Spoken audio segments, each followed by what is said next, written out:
আসসালামু আলাইকুম। আয়াতুন কুকিংয়ে আপনাদের জানাই সকলকে স্বাগতম। আমি আজ আবারও একটি নিত্য নতুন রেসিপি নিয়ে হাজির হলাম। এটি খেতে ছোট থেকে বড় সকলেই পছন্দ করবে। চায়ের সাথে বলো বা বাচ্চাদের টিফিনে একটিবার হলেও বানিয়ে দেখতে পারো। বাচ্চারা খুবই মজা করে খেতে পছন্দ করবে।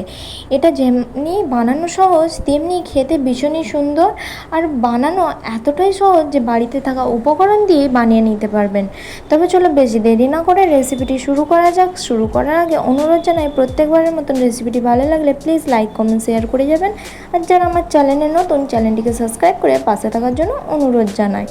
তো দেখো, এখানে প্রথমে আমি নিয়ে নিচ্ছি 1 কাপ পরিমাণ ময়দা। এখানে আপনারা চাইলে ময়দার বদলে আটাও নিয়ে নিতে পারেন।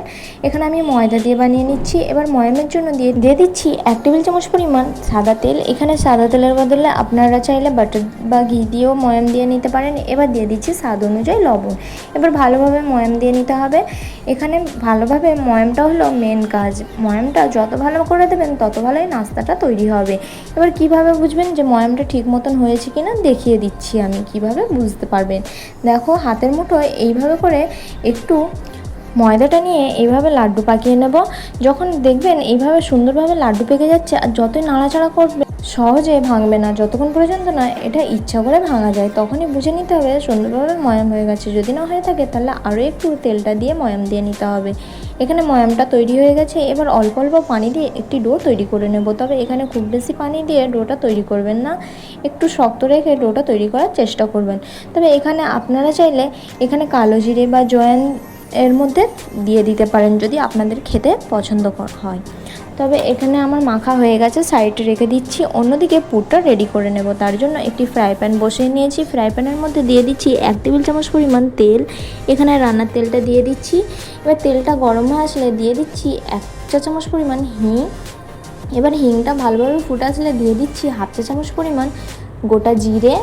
এবার জিরে আর হিংটাকে সুন্দরভাবে ফুটতে দিয়ে দেব।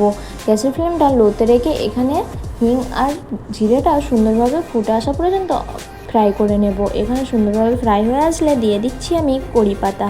এখানে আমি আগে থেকে কড়ি পাতাটা একটু শুকিয়ে রেখে দিই। এখানে সবসময় কড়ি পাতাটা পাওয়া যায় না, তাই আমি চেষ্টা করি যখনই পাওয়া যায় ভালোভাবে ধুয়ে শুকিয়ে এয়ারটাইট কন্টেনারে স্টোর করে ফ্রিজের মধ্যে রেখে দেওয়ার। তবে আপনারা চাইলে এই পর্যায়ে ফ্রেশ কড়ি পাতাটাও ইউজ করতে পারেন, আবার চাইলে স্কিপও করতে পারেন। এরপর দিয়ে দিচ্ছি একটি মিডিয়াম সাইজের পেঁয়াজ কুচি আর দিয়ে দিচ্ছি কাঁচা লঙ্কা কুচি। এখানে কাঁচা লঙ্কা কুচিটা আপনারা আপনাদের স্বাদ মতন কমিয়ে বা বাড়িয়ে নিতে পারেন, আবার বাচ্চাদের জন্য বানিয়ে থাকলে স্কিপও করতে পারেন। আর যারা পেঁয়াজ খেতে পছন্দ করেন না এই পর্যায়ে পেঁয়াজটা স্কিপও করতে পারেন। এবার পেঁয়াজটা সুন্দরভাবে ফ্রাই করে নেব হালকা নরম হয়ে আসা পর্যন্ত। এখানে পেঁয়াজটা খুব একটা ফ্রাই করব না, ওই 2 থেকে 3 মিনিটের জন্য লো ফ্লেমে ফ্রাই করে নেব। পেঁয়াজটা যখন হালকা নরম হয়ে আসবে বা কালার চেঞ্জ হতে আসবে তখন এইভাবে সাইড করে দেব। আর একটি ডিম নিয়ে এইভাবে করে ফাটিয়ে দেব। এবার ডিমটা এখানে আমি গ্যাসের ফ্লেমটা লোতে রেখে একটু ঝুরি করে নেব, যাতে ডিমটা সুন্দরভাবে ঝুরি হয়ে যায়। এখানে ডিমটা ঝুরি হয়ে গেলে পেঁয়াজের সাথে মিক্স করে নেব। এবার এখানে একে একে মশলা আমি অ্যাড করে দেব।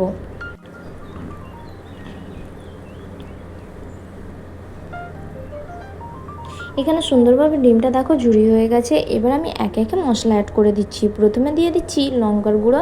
এখানে লঙ্কার গুঁড়োটা দিয়ে দিচ্ছি 1 চা চামচ পরিমাণ। তবে আপনারা যদি ঝাল খেতে পছন্দ না করেন তাহলে লঙ্কার গুঁড়োটা স্কিপও করতে পারেন, আবার চাইলে লঙ্কার গুঁড়োটা কোয়ান্টিটি বাড়িয়েও নিতে পারেন। এবার দিয়ে দিচ্ছি এখানে 1 চা চামচ পরিমাণ ধনিয়া গুঁড়ো, 1/2 চা চামচ পরিমাণ জিরে গুঁড়ো, আর দিয়ে দেব অল্প একটু হলুদ গুঁড়ো, ওই 1/4 চা চামচ পরিমাণ। কালারের জন্য এখানে হলুদ গুঁড়োটা ইউজ করছি। আপনারা চাইলে এখানে কালারের জন্য কাশ্মীরি লঙ্কার গুঁড়োটা ইউজ করতে পারেন এমনি লঙ্কার গুঁড়োর বদলে। এবার ভালোভাবে এখানে মিক্স করে নেব। তার আগে দিয়ে দিচ্ছি এখানে স্বাদ অনুযায়ী লবণ।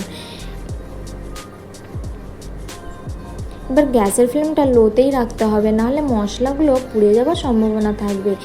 গ্যাসের ফ্লেমটা লোতে রেখে এটা মিক্স করে নেব বা মশলাটা মিক্স করে নেব পেঁয়াজ আর ডিমের সাথে, যাতে ভালোভাবে মশলাটা পেঁয়াজের সাথে মিক্স হয়ে যায়। আপনারা চাইলে এই পর্যায়ে আদা গ্রেট করেও দিয়ে দিতে পারেন, আদার ফ্লেভারটা যদি ভালো লেগে থাকে। তবে আমাকে খুব একটা আদার ফ্লেভারটা ভালো লাগে না, তাই আমি স্কিপ করলাম। এবার ভালোভাবে মিক্স করা হয়ে গেলে এখানে দিয়ে দেব চাট মশলা 1 চা চামচ পরিমাণ আর 1/2 চা চামচ পরিমাণ আমচুর পাউডার। এখানে চাট মশলা আর আমচুর পাউডারের বদলে আপনারা চাইলে ম্যাগি মশলা আর হালকা একটু গরম মশলা আর 1 চা চামচ পরিমাণ লেবুর রসটাও ইউজ করতে পারেন, খেতে ভালো লাগবে। তবে এখানে যেহেতু আমি আমচুর পাউডার আর চাট মশলাটা ইউজ করেছি, তাই ম্যাগি মশলা আর গরম মশলা আর লেবুর রসটা ইউজ করলাম না। এবার ভালোভাবে মশলাগুলো মিক্স করে ওই 3 থেকে 4 সেকেন্ডের জন্য লো ফ্লেমে ফ্রাই করে নেব। তারপর দিয়ে দেবো এখানে সিদ্ধ করে রাখা আলু। এখানে আমি মিডিয়াম সাইজের 2টো আলুকে সিদ্ধ করে নিয়েছিলাম আগে থেকে। সেই সিদ্ধ করে রাখা আলুটা দিয়ে এইভাবে করে একটু ম্যাশ করে নেব। তবে এখানে খুব বেশি ম্যাশ করবেন না, খুব বেশি ম্যাশ করলে খেতে ভালো লাগবে না। একটু আলুটা গোটা গোটা রেখে ম্যাশ করে এই পুরটা তৈরি করে নেবেন, দেখবেন খেতে অসাধারণ লাগবে। যখন মুখের মধ্যে ওই আলুগুলো পড়বে, আলুর চান্সগুলো খেতে জাস্ট অসাধারণ লাগবে। তাই আলুগুলো একটু গোটা গোটা রেখে ফ্রাই করার চেষ্টা করবেন। এবার পুরটা আমার রেডি হয়ে গেল, সাইডে রেখে দিচ্ছি। অন্যদিকে ময়দাটা দেখে নিচ্ছি সেট হয়েছে কিনা। খুব সুন্দরভাবে সেট হয়ে গেছে। আরও একবার হাতের সাহায্যে মেখে নেব। এবার এর থেকে আমি ছোটো ছোটো করে লেচি কেটে নেব। তবে আপনারা চাইলে এখানে পছন্দ মতন লেচি কেটে নিতে পারেন। আমি এখানে খুব বেশি বড় লেচি কাটছি না, ছোটো ছোটো করে লেচি কেটে নিচ্ছি। এখানে আমার লেচি কাটা কমপ্লিট। এবার এগুলোকে বেলে নেওয়ার পালা। তার জন্য পিড়ে বেলনি নিয়ে নিয়েছি। এবার আমি অল্প অল্প একটু ময়দা ছিটিয়ে এটিকে বেলে নেব। এখানে খুব বেশি বড় রুটি বেলবেন না, আবার খুব বেশি পাতলাও করবেন না। দেখে নিশ্চয়ই বুঝতেই পারবেন যে কিভাবে আমি বেলতেছি। এখানে পাতলা করে বেললে ফ্রাই করার সময় পুরটা বা পিঠেটা ফেটে যাবে আর পুরের মধ্যে তেল ঢুকে যাবে আর একদমই খেতে ভালো লাগবে না। তাই একটু মোটা রেখে বেলার চেষ্টা করবেন। এখানে আমার বেলা কমপ্লিট হয়ে গেছে। এবার অল্প একটু পুর নিয়ে এইভাবে করে দিয়ে সাইডগুলো একটু ধরে এইভাবে করে মুড়িয়ে নেব। দেখে নিশ্চয়ই বুঝতেই পারছেন যে কিভাবে আমি মুড়ছি।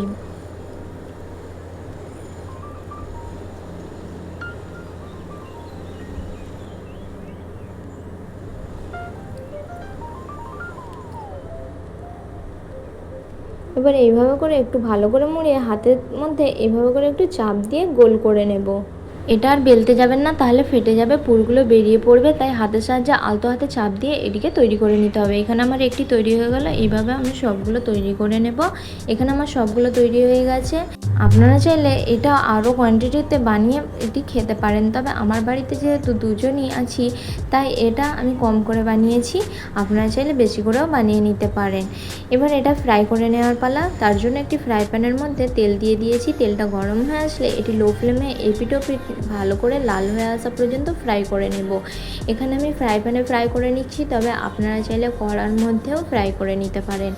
এবার গ্যাসের ফ্লেমটা অবশ্যই লোতে রেখে এটা ফ্রাই করতে হবে, নাহলে ওপর থেকে কিন্তু কালার চলে আসবে, ভিতরটা একদমই কাঁচা রয়ে যাবে, যেটা খেতে একদমই ভালো লাগবে না।